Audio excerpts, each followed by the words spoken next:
وسوسہ تو ایک طرف رہ گیا، اگر وہاں شیطان بھی آئے تو ٹک نہیں سکتا، تو بھاگ جاتا ہے، وہ تو بھاگ جاتا ہے، شیطان بھاگ جاتا ہے۔ حضرت سیدنا غوث اعظم رضی اللہ تعالیٰ عنہ کے پاس آیا تھا، شیطان حضور غوث پاک کے پاس آیا تھا، آتا ہے پر اللہ والوں کے پاس ٹکتا نہیں، آ جاتا ہے ٹکتا نہیں۔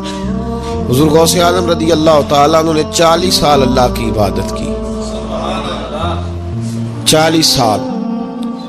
یہاں بھی لوگ بڑے پریشان ہو جاتے ہیں، کیسے جی کیسے کر لی؟ تو میں نے کہا قرآن پڑھو، والذین یبیتون لربہم سجدا وقیاما، وہ راتیں گزار دیتے ہیں اپنے رب کے لیے سجدہ کرتے اور قیام کرتے۔ تو یہ قرآن کی نص نے جب بیان کر دیا، تجھے کیسے شک ہو گیا؟